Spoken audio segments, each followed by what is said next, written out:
Savais-tu qu'il faut avoir 18 ans et plus pour conduire un vélo électrique, à moins que... En autant qu'on soit muni de notre permis pour conduire un cyclomoteur.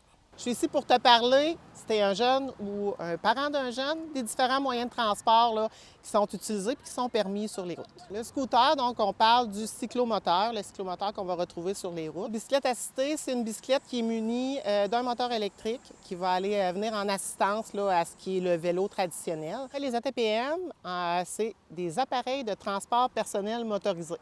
Donc, là-dedans, on va retrouver plusieurs sortes de petits véhicules, la trottinette électrique, le skateboard électrique, le gyroroue, ce qu'on peut voir rouler avec seulement une roue. Penses-tu connaître toutes les règles parce qu'il y en a plusieurs et elles ne sont pas toutes les mêmes? Un jeune en bas de 14 ans ne peut pas conduire ce style de véhicule-là.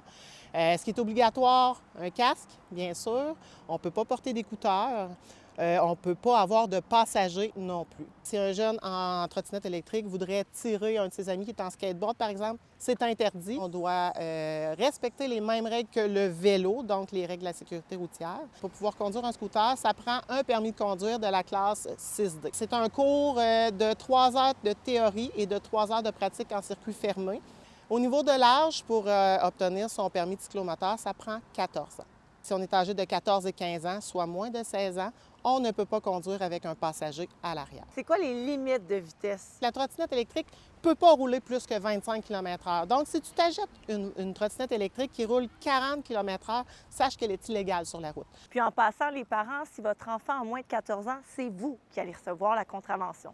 Au niveau de l'appareil de transport motorisé personnel, ce qu'il faut savoir aussi, c'est que si un jeune n'a pas l'âge requis pour conduire ce type de véhicule-là, il y a une amende qui est prévue, une amende de 100 plus les frais. Cependant, cette amende-là est remise aux parents. Fait au niveau de la police de Trois-Rivières, présentement, on est beaucoup dans la prévention. On comprend qu'il y a beaucoup de nouveaux petits véhicules qui sont sur la route. Mettons que tu te poses des questions. Là. Il n'y a rien de mal à, tu vois un policier passer sur le bord de la rue, à l'interpeller puis lui demander son avis. Montre-lui ton véhicule, montre-lui ta trottinette, explique-lui ce que toi tu penses qui est bon là-dedans, puis tu pourras avoir la bonne réponse à ce moment-là. Parce que nous, ce qu'on veut, c'est que tu profites de ton été avec ton moyen de transport, mais avant tout, on veut que tu le fasses en toute sécurité.